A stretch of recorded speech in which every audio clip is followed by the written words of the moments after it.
Informasi dari RRI Manado, RRI Gorontalo, RRI Tahuna, dan RRI Talaut dalam Lintas Magota.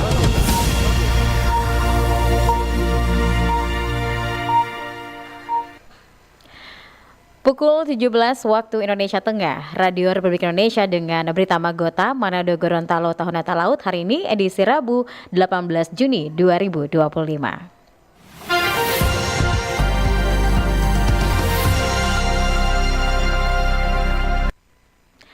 Selamat sore pendengar, kita berjumpa dalam Lintas Magota bersama saya Yelin Salviani. Kita ikuti berita yang pertama dari RRI Manado.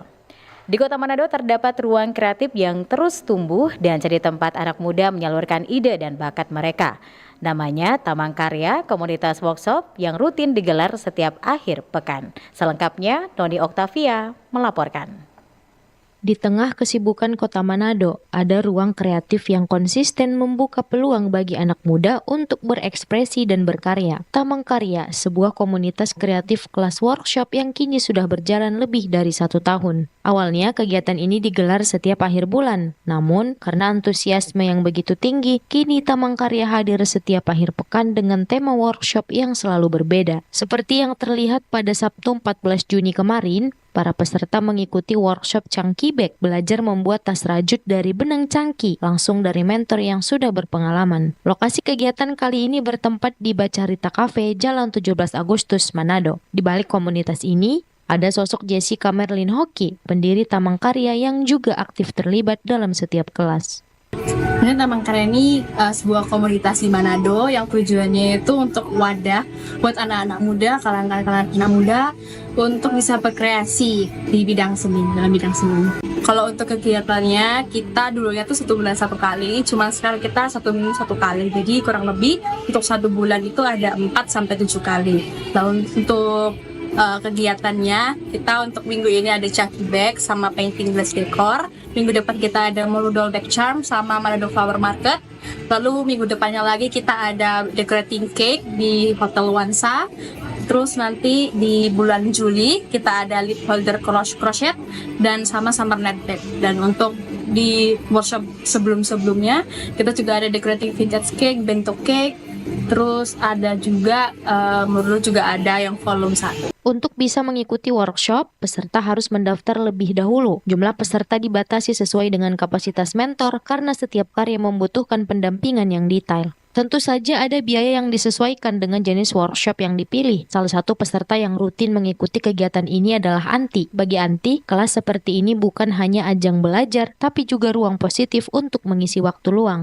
Oh, seru, kegiatannya seru, bisa belajar berbagai macam karya seni. Saya sudah ikut 2 kali, yang pertama buat chains, yang terakhir yang ini ikut buat tas. Tentunya bermanfaat ya, kita bisa belajar banyak. Kalau misalnya nanti bikin usaha atau ada mau buka usaha baru, kita ada ilmu untuk bikin usaha apa. Melalui Taman Karya, proses belajar tak hanya tentang hasil akhir, tapi juga tentang kebersamaan, eksplorasi ide, dan tumbuhnya rasa percaya diri dari setiap peserta. Dengan semangat kolaborasi dan kreativitas, Taman Karya terus menjadi ruang yang hidup, membuktikan bahwa di Manado, kreativitas punya tempat untuk tumbuh dan menginspirasi. Dari Manado, Noni Oktavia, RRI terus mengudara untuk Indonesia.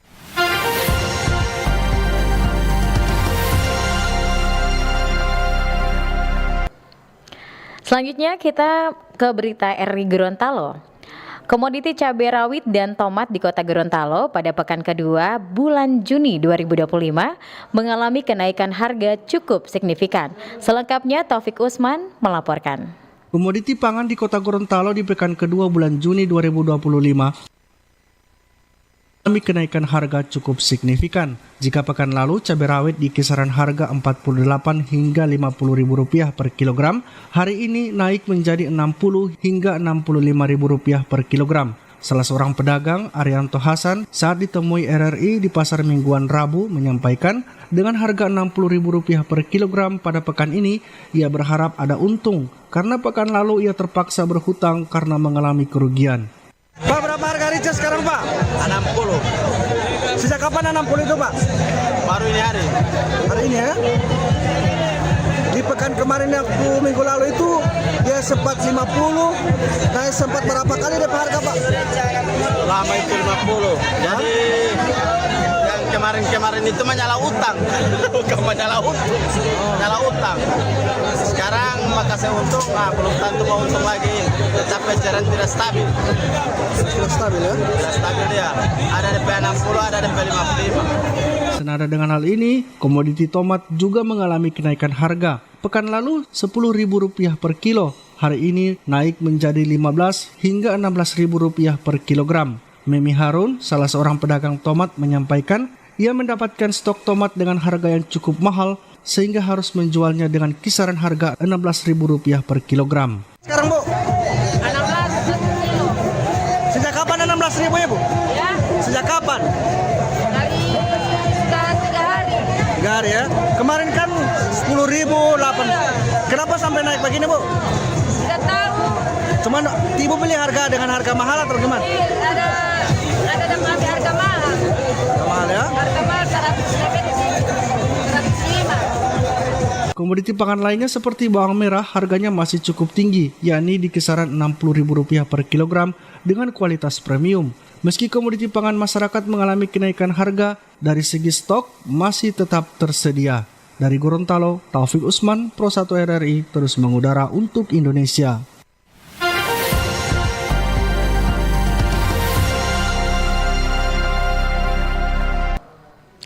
Pendengar, atlet karate muda berbakat asal Gorontalo, Saskia Putri Salurante, raih medali emas kejuaraan Shorters Asian Karate Federation (ASIACAF) Championship 2025 di Brunei Darussalam. Selengkapnya, Bobby Riawan melaporkan. Atlet karate muda berbakat asal Gorontalo Saskia Putri Salurante kembali mengharumkan nama Indonesia di kancah internasional. Kejuaraan Shorters Asian Karate Federation (ASIACAF) Championship 2025 di Brunei Darussalam pada tanggal 17 Juni, Saskia raih medali emas pada nomor kata perorangan putri. Dengan teknik yang matang dan ekspresi yang kuat, ia berhasil mengalahkan sejumlah atlet tangguh dari negara Asia Tenggara. Di kejuaraan itu, Saskia tampil gemilang sejak babak penyisihan hingga babak final mengalahkan atlet asal negara Vietnam. Sebelumnya di babak semifinal, Saskia Putri, atlet binaan Sentra Pembinaan Atlet Berbakat Nasional Spopnas Gorontalo ini mengalahkan atlet ranking 1 dunia yang juga dari Vietnam. Atas prestasi gemilang ini mendapat apresiasi dari pemerintah Provinsi Gorontalo. Kepala Dinas Pemuda dan Olahraga Provinsi Gorontalo Daniel Ibrahim hari ini mengungkapkan keberhasilan Saskia merupakan bukti talenta muda daerah mampu berprestasi di level internasional.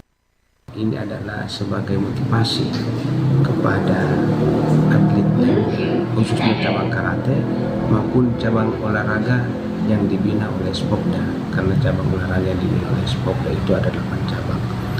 Karena itu merupakan pemicu dan motivasi buat kita, karena apalagi yang bersangkutan itu membawa nama negara, yaitu Indonesia.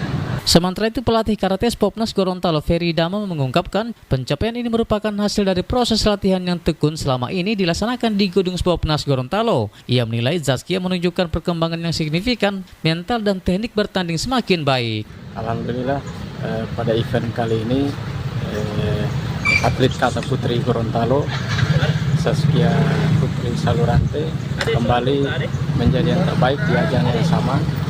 Istilahnya ini back to back champion, karena di tahun sebelumnya dia juga menjadi juara, dan ini merupakan kegembiraan bagi warga Gorontalo bahwa atlet binaan Dispora Provinsi Gorontalo berhasil menyumbangkan yang terbaik buat bangsa dan negara.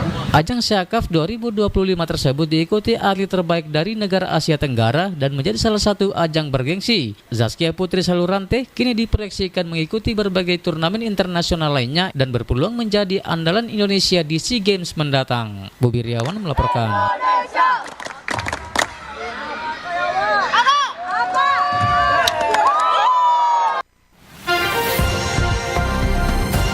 Lintas Magota, Manado, Gorontalo, Tahuna, dan Talaut.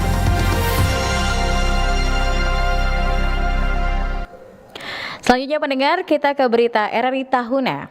Masyarakat yang akan mencari pekerjaan wajib mengantongi kartu AK1. Milania Dava Ramdhani melaporkan.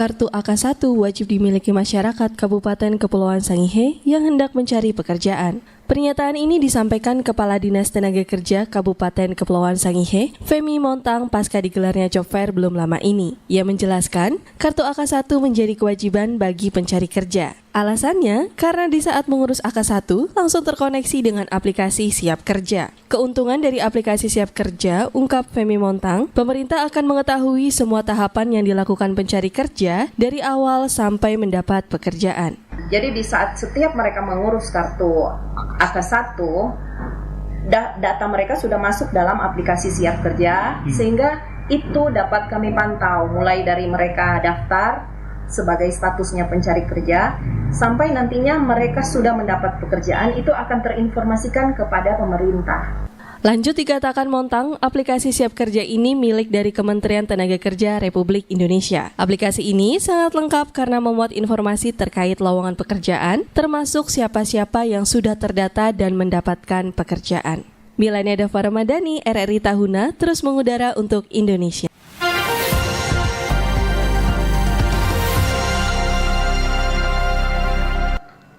Terakhir pendengar, kita ikuti berita dari RRI Talaut. Warga pulau terluar harapkan ketersediaan transportasi laut memadai. Selengkapnya Robert Tamaroba melaporkan. Warga Kabupaten Kepulauan Talaut khususnya di Kecamatan Kepulauan Nusa dan Miangas berharap adanya ketersediaan moda transportasi laut yang memadai untuk melayani pelayaran ke wilayah pulau terluar tersebut. Minimnya angkutan kapal penumpang membuat warga harus menggunakan kapal pengangkut barang sebagai alat transportasi. Rosbin Nambuni, warga Desa Karatung, salah satu penumpang, menuturkan, selain memakan waktu yang lama untuk bisa tiba di tujuan, kapal angkut memang dominan diperuntukkan untuk barang. Orang ini semua satu minggu sampai pulang. Orang berangkat dari Bitung, berangkat ke Malang jam 11. Orang tahu kemana kerja. Boleh juga kalau kapal ini berjual makanan. Ya. Tapi orang sampai Merampi, tujuan orang sampai Merampi, nanti hari Minggu kita dikasih yang orang itu pada tidak layak. Alasannya juga disampaikan Christine Tumeno, warga yang sama. Ini mau diangkat, mau ke keluar barang di bawah palka. Itu orang kasih akan kapal yang layak. Masih ada 109 yang kritis yang lain. Maka orang mau kasih jalan ke Ternate, sementara tidak kurang penumpang ke sana. Ini penumpang yang paling banyak di Talaut. Paling banyak penumpang. Cuma kalau udah minta semua ke mana orang jadi. Mereka berharap kapal perintis yang sebelumnya melayani warga dapat segera beroperasi setelah diperbaiki saat docking. Dari Meloane, Kabupaten Kepulauan Talaut, RRI Robert Tamaroba terus mengudara untuk Indonesia.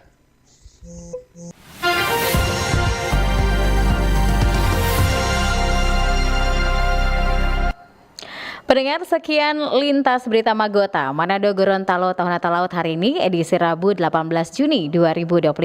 Saya Lin Salviani, selamat sore.